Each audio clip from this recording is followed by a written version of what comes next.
भूषण, तुला इथे बांधलेलं दिसतंय, तुझ्यावर बॉम्ब आहे, तोंडाला पट्टी आहे आणि खूप अतिशय वाईट परिस्थितीमध्ये तू बसला आहेस. काय सांगशील, हे काय आहे नेमकं?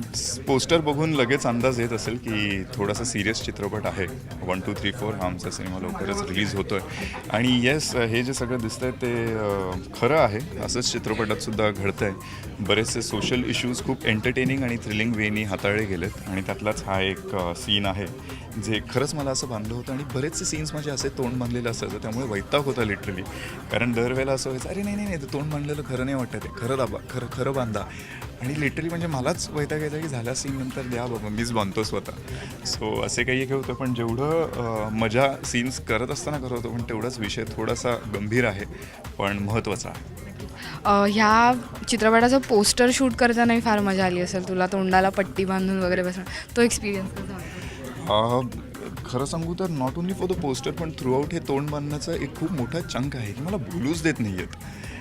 आणि एकंदरीत ते होत होतं चित्रपटात, तर हे इवन हात बांधलेले, पाय बांधलेले, आणि कुठेही ते खोटं वाटायला नको म्हणून लिटरली खरं बांधलेलं असायचं मला. तर तो एक्सपिरियन्स खरंच अजिबात शेअर करण्यासारखा नाही आहे, वैताग होता. पण ultimately it was for the film, आणि ते दिसताना एवढं छान आणि खरं वाटतंय, तर त्याच्यामुळे सगळं मिळालं असं वाटतंय. सगळ्या बेस्ट लोकेशनवरती रोमॅन्स करण्याचा तू अगदी मक्ता घेतलेला आहेस आणि आता तू 43 डिग्रीमध्येही रोमॅन्स करून आलेला आहेस, तर तो एक्सपिरियन्स कसा होता गाण्याचा? मी खरं सांगू, बऱ्याच वेळेला ना फिल्मबद्दल खूप चांगले चांगले एक्सपिरियन्सेस शेअर करायला मिळतात. इकडे एक्सपिरियन्सेस खूप चांगले आहेत ऑफ द सेट्स, पण जे शूट करतानाचे जे एक्सपिरियन्सेस होते ते तेवढे फ्रुटफुल नव्हते. कारण इमॅजिन 43 to 45 डिग्रीज टेम्परेचर हैदराबादमध्ये, आणि शूट करतो आहे आम्ही. आणि मला आधी गाणं ऐकलं होतं मी, इतकं छान रोमॅन्टिक गाणं होतं, तर आवडलं मला. त्याचं नंतर रेकॉर्ड झालं आहे मेन सिंगरच्या आवाजात, पण आधी जे गाणं आम्ही ऐकलं होतं it was very nice, so very happy about it. त्यानंतर असं वाटलं की ओके, हे शूट कसं करणार आहे म्हणून मी विचारलं, तर मला कळलं की मोंटाजेस आपण शूट करणार आहोत, छोटे छोटे सीन्स होतं. म्हटलं अरे मजा, काही टेन्शन नाही, डान्स वगैरे नाही. 2 दिवस आधी कळलं हैदराबादला गेल्यानंतर की नाही नाही, आपलं आता आपण हेच शूट करणार आहोत, प्रॉपर स्टेप्स असणार आहेत, कोरिओग्राफ करणार आहोत.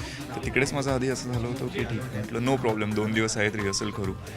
तर त्यात साऊथचा कोरिओग्राफर, त्यांनी त्याच्या पद्धतीने अख्खं गाणं बसून झालं होतं. त्यानंतर त्यांनी थोडी कोरिओग्राफी माझ्याप्रमाणे बदलली आणि अल्टिमेटली गाणं शूट करायला घेतलं. आणि सकाळी ऑल फ्रेश मूड, आणि माझा फर्स्ट डे होता. तर सुरुवातच आम्ही गाण्याच्या शूटनी गेली, आणि गेल्यानंतर एवढं ऊन म्हणजे इम्पॉसिबल होतं. युजली मलाही आश्चर्य वाटलं की आपल्याला एवढा त्रास का होतो, एवढा नाही झाला पाहिजे त्रास, आपण खूप स्ट्रॉंग आहोत. पण नंतर जाणवलं की नाही, सीन्स वगैरे करत असताना पटकन एखादं सीन होऊन जातो, 1 तासभर 2 तास असतो. पण गाणं शूट करताना अख्खे जवळजवळ 6-7 तास तुम्ही कंटिन्युअसली उन्हात असतात.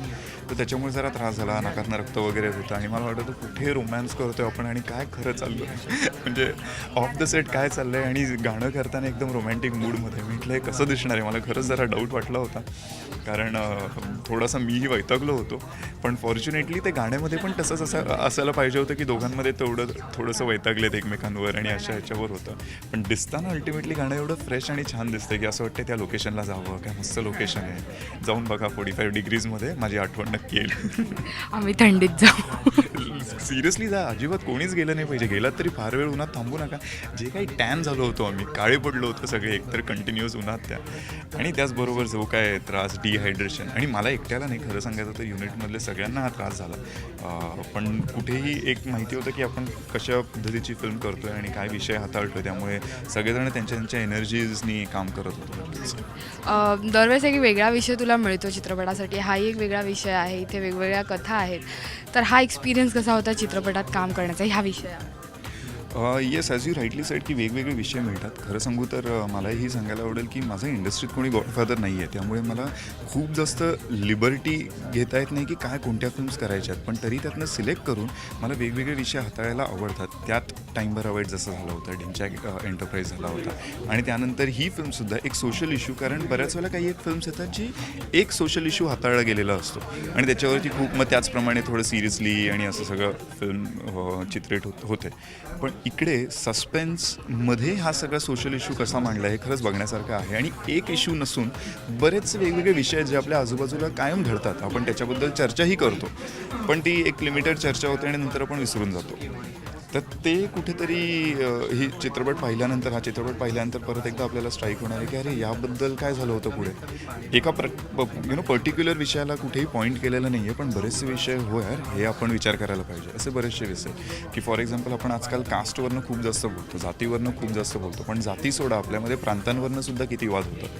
तो सुद्धा विषय खूप चांगल्या पद्धतीने हाताळला आहे की you will feel for the other person आणि it will make you think. हे नक्कीच आहे.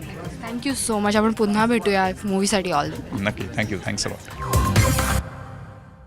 हाय, मी Bhushan Pradhan. Please subscribe to Rajshri Marathi.